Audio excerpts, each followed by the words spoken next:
기도하겠습니다. 2000년 전에 베들레헴에 인간의 욕심을 입고 오신 예수님께서 이 시간에 말씀의 모습으로 성령 안에서 또 내려오십니다. 그 예수님과 동행하며 교제하게 하여 주시옵소서. 예수님 오신 소망이 우리 삶의 기쁨의 근원이 되게 하여 주시옵소서. 예수님의 이름으로 기도드렸습니다. 새로운 질서의 시작이라는 제목을 가지고 말씀을 살펴보겠습니다. 한번 따라하겠습니다. 새로운 질서의 시작. 세상 어디를 제가 전 세계 나라를 다 돌아본 건 아닌데 어느 나라를 가도요, 가난하면 참 소망이 없고 부유하면 좀 여유 있게 사는 것 같아요. 제가 이렇게 선교를 좀 많이 다녔잖아요. 가난한 나라들, 네팔 같은 경우 전 세계에서 최빈국이거든요. 근데 거기 가보면 그 가난한 나라도 부자들은요, 자기 도로 다 닦고 막 발전기 다 지하에다 묻어놓고 펑펑 쓰면서 잘 삽니다. 그런 것 보면서 참 안타까운 게 뭐냐면, 가난하고 힘든 사람들은 유럽을 가든 선진국을 가든 후진국을 가든 참 소망이 없는 것 같아요. 참 쉽지 않은 것 같아요. 오늘 본문 말씀에 요셉과 마리아요, 우리가 볼 땐 되게 있어 보이잖아요. 예수님의 어머니고 아버지니까. 근데 사실 굉장히 가난하고 소망이 없는 삶을 살았어요. 일단 나사렛에서 살았다고 그러잖아요. 나사렛이라는 도시는 뭐가 이렇게 선한 게 나올 수 없는 동네예요. 이게 무슨 얘기냐면 어디가 찢어지게 가난한 동네예요. 그러니까 여기는 사람 살 곳이 못 돼요. 그걸 어떻게 알 수 있냐면, 이 요셉의 직업이 목수였잖아요. 그러니까 우리는 목수하면 되게 사람이 있어 보인다고요. 식스팩에 부릿빛 몸매에 망치 들고 의자 만들고 책상 만들고. 지금 목수 일당이 한 25만 원 되죠. 그러니까 얼마나 괜찮아요. 그렇지 않아요. 조선시대 백정을 사람 취급을 안 했던 것처럼 이 유대인들 안에는 한 가지 직업을 사람 취급을 안 했어요. 그게 목수예요. 왜냐하면 신명기에 나무에 달아 죽는 자마다 하나님께 저주받은 자라는 명문 때문에 유대인들 자체가 나무 만지는 일을 안 했습니다. 그러니까 솔로몬 시대도 성전 건축하거나 보수하거나 보면 다 이방인들 시켜요. 그러니까 나무 만지는 걸 싫어해. 그건 다 누가 하냐? 천한 사람들이 한다고요. 근데 요셉의 직업이 뭘로 추측된다고요? 목수. 그러니까 이 나사렛이 목수촌이거든요. 그러니까 나사렛에서 예수님이 나왔다고 그러니까 이 유대 지도자들이 뭐라고 그러죠? 야, 나사렛에서 무슨 선한 것이 나오겠느냐. 그 정도로 멸시받고 천시받은 동네예요. 그러니까 여기 소망이 없는 동네예요. 여기 살았다는 것, 그 다음에 목수가 직업이었다는 것 자체가 생각하는 것 이상으로 예수님의 가정이 가난하고 소망이 없었습니다. 그리고 이름만 봐도 좀 알 수 있어요. 이 요셉하고 마리아라는 이름은 유대의 흔한 이름이에요. 유대 사회의 귀족 이름은 딱 세 가지가 들어갑니다. 따라합시다. 사, 엘, 호. 제 이름이 뭐예요? 김호. 그러니까 저는 유대 귀족이에요. 저 사실 예루살렘 출신이에요. 그러니까는 엘리야, 이사야, 호세야 나오죠? 다 귀족 출신이에요. 아무나 이 이름 못 써요. 이 글자를. 근데 요셉하고 마리아 있어 없어요? 없지요. 특히 마리아라는 이름은 너무 흔해요. 성경에 마리아 구분하려고 이름 다 갖다 붙이자면 동정녀 마리아, 막달라 마리아 다 붙이죠. 왜냐하면 하도 흔한 거예요. 그러니까 딸만 낳으면 다 가난한 사람들 뭐라고 지은 거예요? 1마리아, 2마리아, 3마리아, 4마리아, 5마리아. 마리아들 와서 밥 먹으라고 하면 다 달려들고. 그런 적이에요. 그러니까 이름만 봐도, 출신만 봐도, 직업만 봐도 요셉과 마리아는요, 정말 가난하고 소망이 없었어요. 시대적으로도 소망이 없었습니다. 지금 오늘 1절 말씀 읽어볼까요? 1절 시작. 그때 가이사 아구스도가 영을 내려 천하로 다 호적하라 하였으니, 이 가이사 아구스도가 엄청난 로마의 황제예요. 로마의 황제 출신 중에서 황제라는 칭호를 처음으로 받은 사람이에요. 원래 본명은 가이우스 케사르죠. 그런데요, 이 원로원이라는 데가 있어요. 이게 왕의 권력을 견제하는 귀족 집단이거든요. 얘네 둘이 맨날 싸워요. 로마인 이야기 같은 거 읽어보면 서로 원수예요. 지금 국민의힘하고 민주당하고 비교가 안 돼요. 그냥 죽으려고 막 싸워요. 막 암살하고 난리도 아니에요. 그런데 얼마나 이 왕이 카리스마가 넘치고 탁월했냐면, 이 아구스토가 이 원로원에서 아우구스투누스, 이 아구스토가 호예요. 호. 호를 내려줘요. 뜻이 뭐냐? 위대한 자, 존귀한 자. 그러니까 원로원이 꼼짝을 못해요. 얼마나 카리스마가 넘치는지.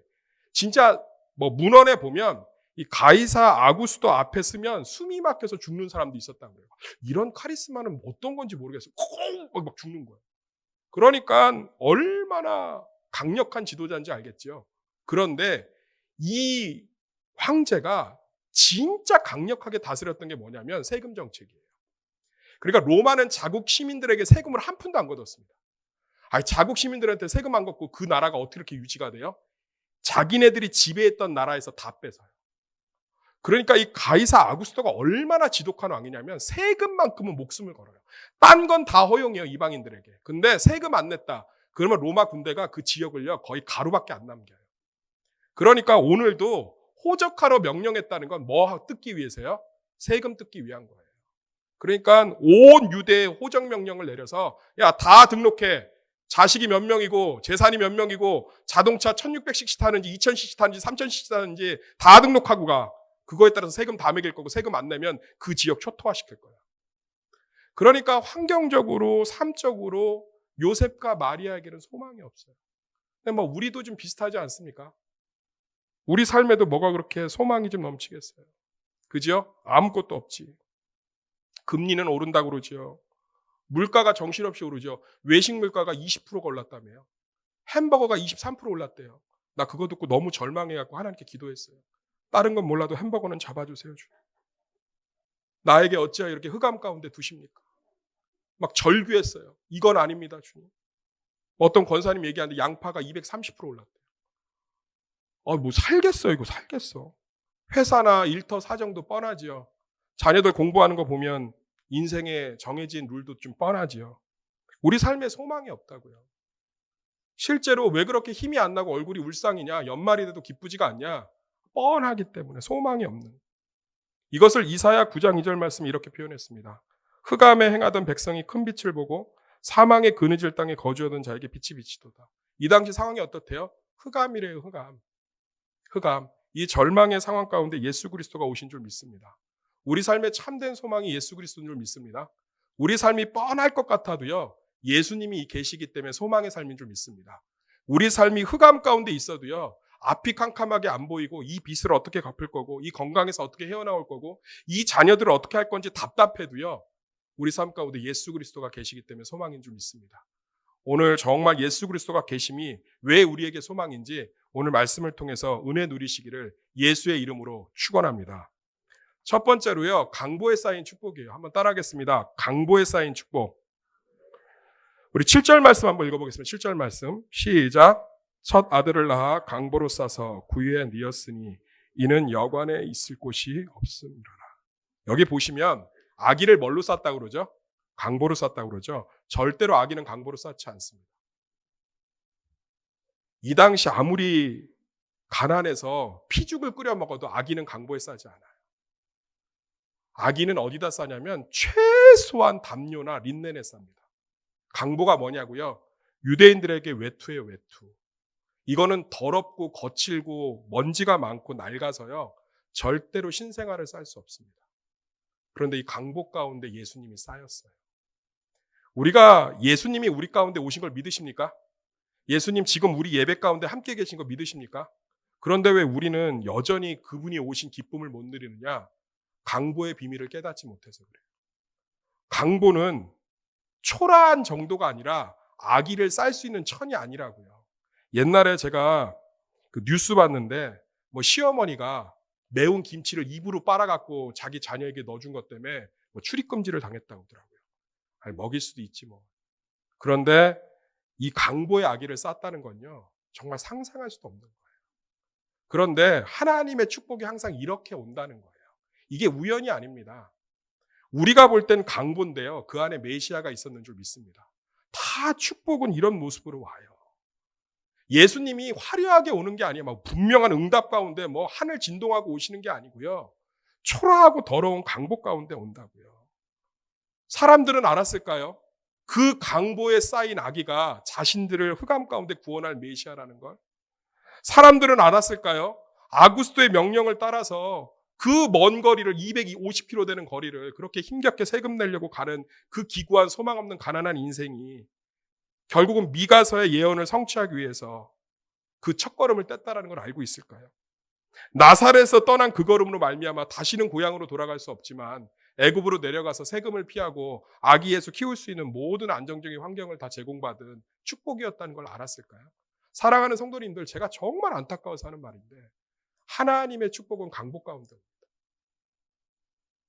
내가 무가치하다고 어기는 이 예배 하나. 내가 미워 죽겠는 그 사람. 내가 이해할 수 없는 그 사건. 그 안에 하나님의 축복이 들어있다. 왜 2000년 전에 예수님이 오셨는데 아직도 우리 삶은 안 오셨냐고요? 우리는 강보를 거들떠보지 않거든요. 화려한 보좌만 바라보고 있고 화려한 왕관만 바라보고 있고 깨끗한 인큐베이터만 바라보고 있으니까 강보에 쌓여서 오는 그 축복을 볼 수가 없는 거죠. 성경을 보잖아요. 다 모든 축복이 강보에 쌓여서 와요. 100세 때 겨우 아들 하나 얻었습니다. 초라한 강보지요. 그런데 그 100세 아들 이삭이 축복의 근원이 된 줄 믿습니다. 다윗이 12살 때 사무엘에게 기름받고 왕 된다고 그러놓고서 인생의 3분의 1을 사울에게 쫓겨다녀요. 그런데 그 강보에 쌓인 인생이 겸손한 만왕의 왕의 예표가 되었습니다. 야곱이 삼촌 라반의 집에서 14년을 사기를 당합니다. 근데 그것 때문에 야곱의 성품이 자랍니다. 요셉이 자기의 3분의 1을 억울하게 감옥에서 보냅니다. 그것 때문에 애굽의 총리로 다스릴 수 있는 모든 능력을 배양받습니다. 사랑하는 성도들 잊지 마세요. 내가 함부로 여기고 소용없다 여기고 쉽게 여기는 강복 가운데 축복이 다 있다. 제가 말씀 가운데 간증 하나 하겠습니다. 이해를 돕기 위해서. 한 2달 전인가요? 연락 한 통이 왔어요. 사랑하는 청년인데 전해교회. 형이 잘생겼어요. 저하고는 다르게 생겼어요. 21살인데 급성 백혈병으로 3개월 만에 죽었어요. 더운 피가 사라진 거예요. 그 부모님 교회 사찰이시고. 근데 마음이 너무 무너져서 저한테 전화 온 거예요. 목사님, 하나님 살아계십니까? 근데 제가 이 대림절 맞이해서 이 설교를 좀 초안을 준비하고 있었거든요. 2개월 전부터. 그래서 제가 그 친구에게 이 얘기를 해줬어요. 하나님의 축복은 강보에 쌓여온다. 네 고난과 네 가족 가운데 이해할 수 없는 그 강보.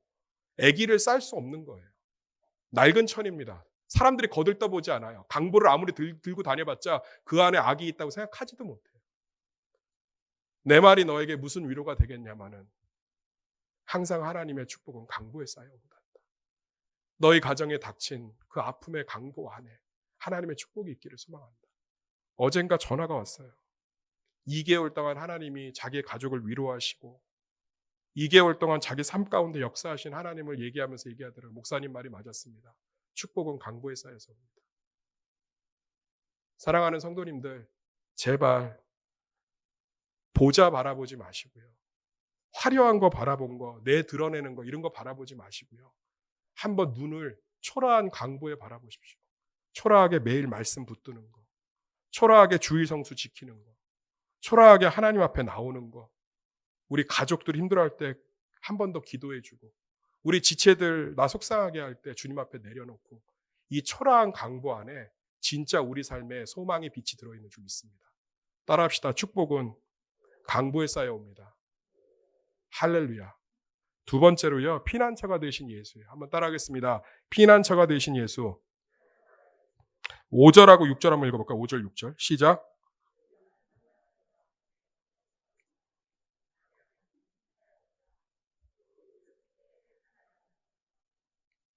마리아를 왜 데려갔을까요? 만삭인데. 250km거든요. 나사렛에서 베들레헴까지. 성인 남자 거리로는 7일인데 여자 데리고 가면 18일에서 30일 정도 걸려요. 이거 데려가면 안 되는 일이에요. 천하의 호정령을 내렸기 때문에 사람들도 많고요. 지금같이 뭐 도로가 있는 시기가 아니고요. 그냥 마을 떠나면은 강도 있고 뭐 위생시설도 없어요. 만삭의 여자를 뭐하러 데리고 갑니까? 뭐 어떤 분이 그러더라고요. 아니 아구스토가 호정령을 내렸잖아요. 아니요. 이 당시에 호정령 내리면 주로 아빠만 가요. 그걸로 충분합니다. 예, 그러니까는 이렇게 임신한 여자는 데리고 가지 않아요. 왜 데리고 갔냐고요? 마리아가 임신해서 그래요. 그게 무슨 얘기냐고요? 요셉은 마리아의 임신을 숨겼어요. 이거 어떻게 드러낼 거예요? 존 스토트 목사님 이거 기가 막히게 책에 써놨어요.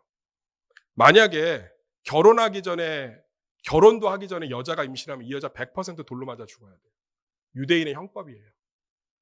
그런데 요셉이 갑자기 이런 얘기를 한다 칩시다. 제가 결혼을 했는데 결혼하기도 전에 여자친구가 임신을 했어. 그래갖고 사람들이 죽이려고 하는데 이래. 이 여자는 왕이 될 사람으로 임신했어. 그리고 성령으로 임신했어. 웃잖아요. 제가 볼 땐 돌 한 대 맞을 거 10대 맞을 줄 믿습니다. 아니 상상을 한번 존 스토트 목사님이 얘기했다니까. 들어가 보세요, 현장으로. 우리는 마리아의 임신이 뭐 동정녀 마리아, 성녀 마리아 이래, 성모 마리아 이래서 굉장히 위대해 보이고 멋있어 보이잖아요. 이걸 어떻게 드러내요? 이걸 어떻게 드러내? 결혼도 안 했는데 임신을 했는데. 요셉이야 하나님의 사자가 나타나서 설명 다 해줬으니까 믿지만 마을 사람들한테 마리아 임신했네? 입덧하는데? 니네 무슨 일이야? 예? 이 여자는 왕이 될 사람이요. 그리고 손만 잡고도 앉았는데 성령으로 잉태됐어. 같이 죽어 같이. 그러니까 어떻게 한 거야? 숨긴 거예요. 그리고선 그 피난길에 그 호정령을 맞이해서 혼자 들 수가 없잖아요. 해산하는 날이 찼으니까. 데리고 나온 거예요. 참 대책이 없어요. 숙박시설도 예약도 안 해놓고. 뭐 애 날 것 같으면 뭘 좀 준비해서 나오든지. 저는 요셉이 정말 답답해요. 나는 요셉 볼 때마다 뭐 떠오르냐면 충청도 사람들 최고의 욕이 그거라며. 냅둬 애는 착혀. 그러니까 요셉은요. 제가 일대기를 좀 이렇게 보면 딱 그 말밖에 떠오르지 않아요. 하나님이 그랬을 것 같아. 요셉 이렇게 답답한 남자가 어디 있습니까? 그러면 냅둬 애는 착혀. 아 애가 진국이요. 그거 외엔 없어. 그런 사람이에요. 그런 사람. 우리의 삶은 다를까요? 우리의 이유도 묻지 않고 듣지도 않고 비난과 정죄로 화살을 쏘아야 되는 세상 속에서 우리는 감추기에 급급하지 않나요?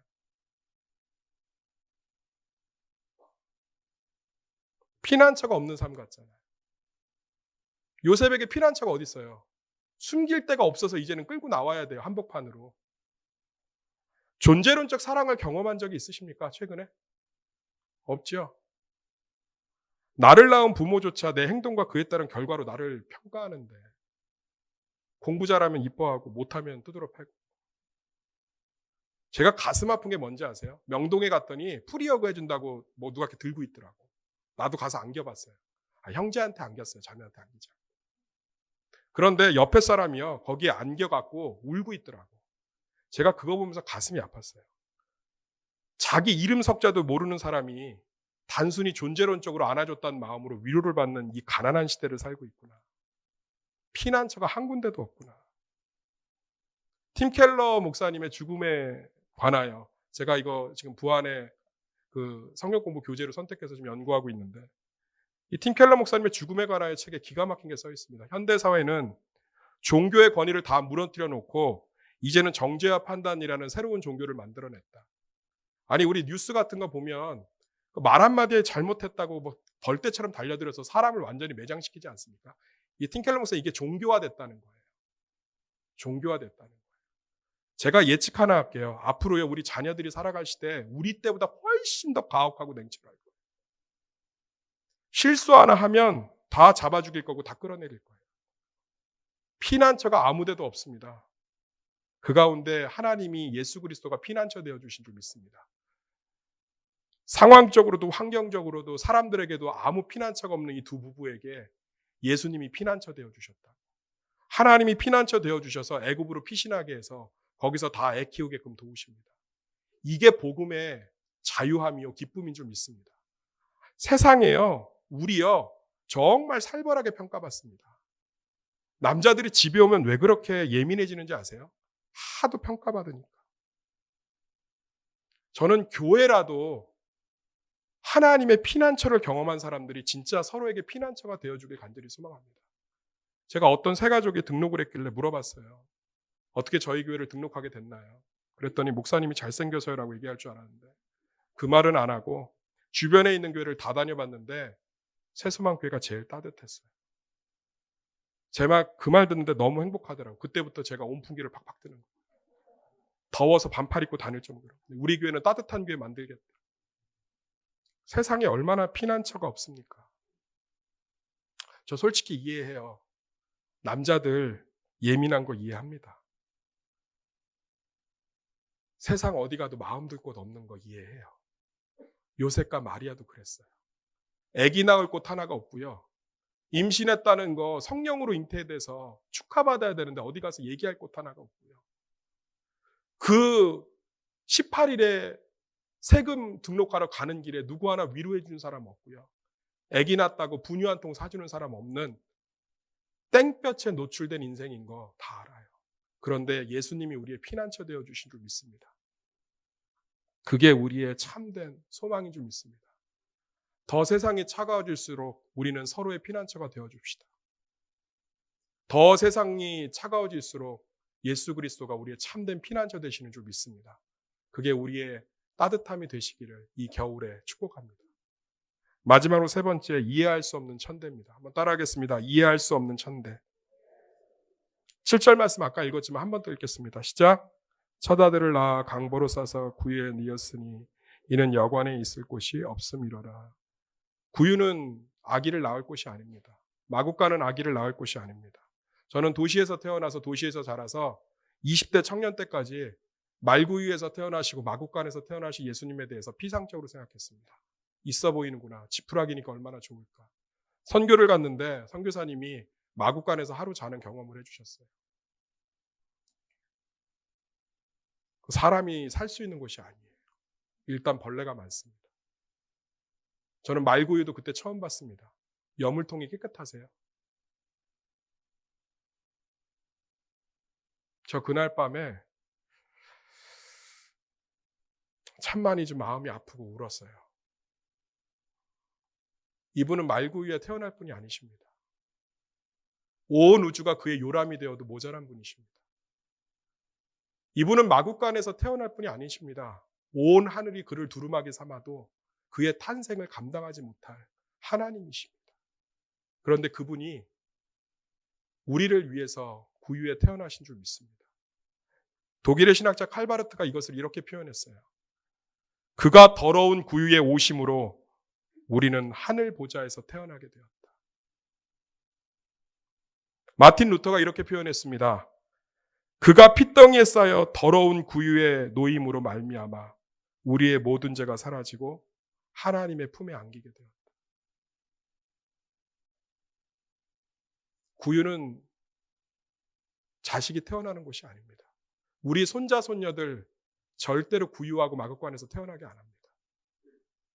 빚이 산더미처럼 쌓여서 매달 내가 버는 소득 다 이자로 나가도 내 며느리 뱃속에서 태어난 내 손주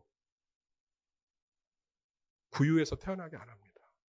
그런데 그분이 우리를 위해서 구유에 태어나셨습니다. 우리를 위해서 강보에 쌓이셨습니다. 우리를 위해서 마구간에서 태어나셨습니다. 그것은 사람이 살 곳도 아니고 아기가 태어날 곳도 아닙니다. 그러나 오직 우리를 하늘 요람에 앉히고자 그분이 거기서 태어나셨습니다. 이 사실이 우리의 참된 소망이 되는 줄 믿습니다. 우리를 위해서 강보에 쌓이시고 우리를 위해서 구유에 태어나시고 우리를 위해서 마구간에 태어나신 이해할 수 없는 천대가 우리 삶의 진짜 소망입니다. 저도 제 삶을 들여다보면 억울하고 답답하고 힘든 것들이 한두 가지가 아닙니다. 그렇지만 이해할 수 없이 천대받으신 예수님의 사랑, 이해할 수 없이 천대받으신 그 예수님의 태어나심을 묵상할 때 제 삶의 모든 것들은 눈 녹듯이 사라지고 그분의 사랑과 기쁨 가운데 기대와 평강이 넘치는 줄 믿습니다. 말씀의 결론을 맺겠습니다. 사랑하는 성도님들, 예수님 오셨습니다. 강보에 쌓여서 오셨습니다. 강보는 아기가 쌓일 곳이 아닙니다. 그러나 그 안에 메시아가 있었습니다. 2000년 전에 오신 예수님 지금도 강보 가운데 계신 줄 믿습니다. 피난처가 되셨습니다. 마리아와 요셉 인생 땡볕에 노출된 그늘 하나 없는 인생이었지만 예수님이 피난처 되어 주셨습니다. 우리 예수님이 우리의 피난처 되심을 신뢰하시기를 소망합니다. 태어날 곳이 아닌 곳에서 태어났습니다. 우리를 태어날 곳에서 태어나게 하시기 위해서 태어날 수 없는 곳에서 태어나신 그 이해할 수 없는 천대가 힘들고 지친 우리의 삶에 희한한 희망과 소망과 기쁨이 되시기를 예수의 이름으로 축원합니다. 기도하겠습니다. 우리 이 시간에 정말 이번 12월 한 달 동안에 아기 예수님 오신 것이 우리에게 기쁨이 되고 더 복음을 위해서 연탄도 나르고 열심히 서로를 섬기고 살아가는 그러한 피난처 되는 우리 교회와 공동체와 그런 한 달이 될 수 있도록 우리 잠시 우리 대림절을 위해서 이 시간에 기도하도록 하겠습니다. 기도하겠습니다. 하나님 감사합니다. 아기 예수님 나를 위해 오셨습니다. 그분이 더러운 구유에 누이시고 나를 하늘 요람에 태어나게 하셨습니다. 그분이 마국간에 오심으로 말미암아 우리는 하늘을 상속받았습니다. 이 놀라운 이해할 수 없는 천대가, 놀라운 이해할 수 없는 그 사랑이 나와 함께하는 줄 믿습니다. 다시금 그 안에서 예수 그리스도의 소망과 사랑으로 살아갈 수 있도록 십자가의 능력이 이 한 달 동안 우리를 지배하고 다스리는 놀라운 시간이 될 수 있도록 은혜 베풀어 주시옵소서. 아멘. 예수님의 이름으로 기도드렸습니다.